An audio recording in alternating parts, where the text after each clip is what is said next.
Comme un œuf, c'est 3 questions posées à un expert en esthétique auto qui nous répond en 3 étapes faciles. Avec lui, on traite de l'évolution des équipements en esthétique auto. Notre expert, c'est François Bonneville.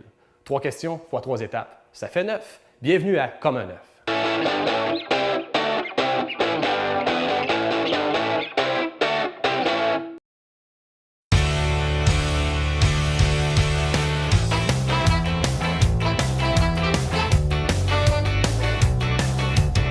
François Bonneville, avec toi, on parle de l'évolution des équipements. Mais là, aujourd'hui, on va faire une exception pour toi, là, François. Habituellement, c'est 3 questions fois 3 étapes, ça fait 9. Là, c'est une question, mais fois 9 étapes. Ça va quand même faire 9. On te l'accorde, c'est correct. OK? Okay. On se donne une chance. Oui, on se donne une chance parce qu'il y en a plusieurs. Alors, on commence par le premier équipement que moi, je me sers tous les jours. Non, pas. Mais quand je nettoie ma voiture où il y a les petites trappes d'air, là, je sais que j'utilise ceci, qu'on appelle le Q-tip. Oui. J'imagine que je suis dépassé, je le sais, là, mais qu'est-ce qu'on utilise sinon?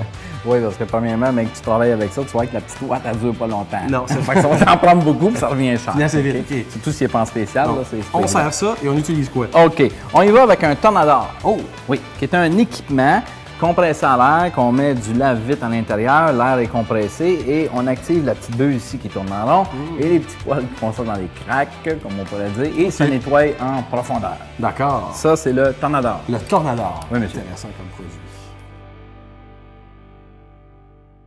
Un deuxième produit qui nous intéresse, l'équipement, qui est juste ici. Wow, c'est lourd. Tu utilisais ça? Oui.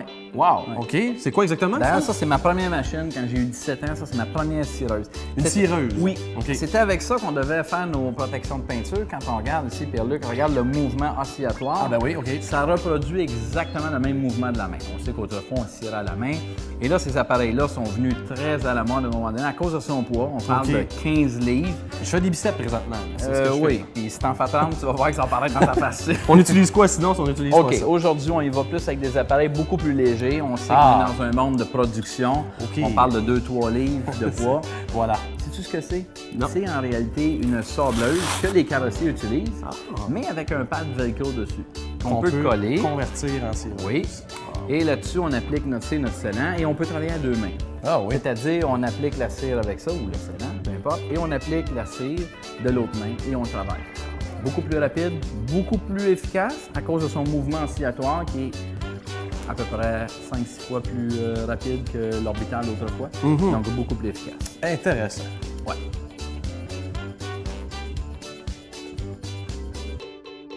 François, le troisième produit d'équipement que tu m'as parlé, c'est, je vais le chercher, le buffer. C'est ça que tu utilisais?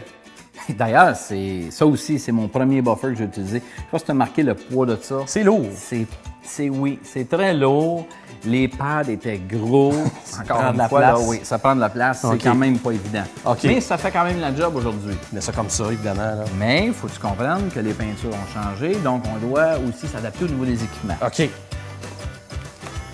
Le buffer qu'on utilise aujourd'hui, communément appelé en bon québécois, une polisseuse rotative, on a une machine qui est beaucoup plus légère. Ah ben oui. Mais un moteur tout aussi fort. Oui, oui. Si on parle du pad ici, on parle d'une laine d'agneau ici, qui est utilisée avec des poils très fins pour s'assurer de ne pas brûler la peinture, tout en utilisant des pâtes à polir qui sont moins abrasives, dans le but de garder l'épaisseur le plus possible sur le véhicule. OK. Et à cause des peintures aujourd'hui et des modèles qui sont aérodynamiques, on a ici un pad qui est beaucoup plus flexible, qui prend la forme des véhicules. Contrairement autrefois, c'était le pad qui prenait sa forme. D'accord. François, quatrième produit ou équipement, c'est celui qu'on appelle le vaporisateur. Hein? Ouais. Dans le fond, ça, c'est-tu dépassé? Là, on voit ici que c'est un dégraisseur, on met des produits dedans. Ouais. Est-ce qu'il y a autre chose qu'on utilise?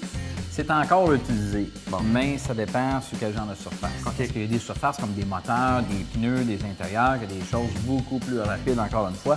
On va l'appeler le Snow Gun, qui est un vaporisateur à air comprimé, mais le produit sort en mousse extrêmement épaisse. OK. Ce que ça fait, beaucoup plus efficace, beaucoup plus rapide et aussi beaucoup plus agréable à travailler. D'accord. François, la cinquième étape, là, c'est plus de savoir la concentration des produits. Qu'est-ce que je fais pour savoir la concentration des produits? Là?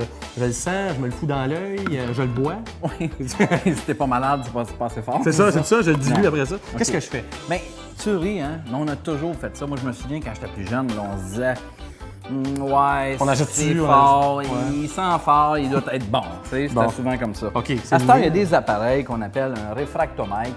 L'idée de base là-dedans, c'est quoi? C'est que tu vaporises un petit peu du produit directement sur le réfractomètre et tu vérifies à l'intérieur sa concentration de produit actif. Au-dessus, dans ce cas-là, le produit est dilué, on a 4 de pourcentage de produit actif. OK, on voit vraiment un cadran, Ouais. là. OK, c'est intéressant. C'est vraiment un appareil de précision, c'est très précis. Si on veut s'acheter un produit concentré, on veut vérifier, comparer les forces, c'est le genre d'appareil qu'on utilise aujourd'hui. François, 6e étape, on parle du polissage de la peinture.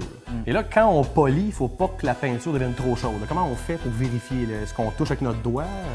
Bien, écoute, tu peux toucher avec ton doigt, avec la main, ça, c'est... Autrefois, c'était comme ça me Ouais. donne une bonne idée. Mais aujourd'hui, il existe des lasers qui sont conçus exprès pour vérifier la température. Regarde, je vais laisser sur ton main, non, ça ne chauffe pas. OK. Et moi, je peux te dire présentement là, que tu étais à 31,9.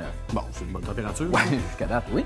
Mais au niveau de la peinture, si jamais la peinture était trop chaude, on le saurait avec ça aussi. OK. C'est une façon beaucoup plus précise de le savoir que d'y toucher avec la main. En effet. François, 7e étape, c'est l'évaluation des problèmes de notre peinture. Quand on veut bien évaluer l'état de notre peinture, qu'est-ce qu'on fait? On se place sous le soleil, on vérifie les reflets, là. Y a-t-il d'autres solutions? C'est sûr qu'au soleil, c'est toujours l'idéal parce que ça nous donne le vrai portrait de la peinture. C'est ça qui nous indique quel genre de traitement on a besoin. Mais admettons qu'on n'a pas de soleil aujourd'hui, on est très mal pris. C'est ça. Alors, il existe un appareil qui a été créé il y a environ 7-8 ans qu'on appelle le Sun Gun. Le Sun Gun, c'est un appareil qui sert à évaluer la peinture. Dans notre cas, on regarde la peinture avec cette lumière-là qui a été créée pour reproduire exactement le même type d'éclairage que le soleil. Et à ce moment-là, on est capable de bien évaluer la peinture pour mieux en faire une meilleure évaluation et conseiller au client qu'est-ce qu'il a vraiment besoin sur son véhicule. Que tu sois dans le garage ou à l'extérieur, tu Exactement. peux l'utiliser. Oui, beau temps, mauvais temps, on peut l'utiliser.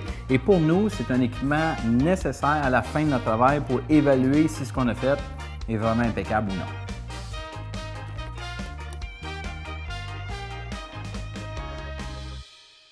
François, 8e étape, on parle du lavage sous la carrosserie. Ouais. C'est important de laver sous la carrosserie, évidemment, son véhicule. Là. C'est sûr. Les équipements qu'on a pour ça, là, par exemple, on prend ça ici. Là, je m'installe comment? Je m'installe en dessous du véhicule, je nettoie ça. Ça a déjà été ça. Ça a été ça.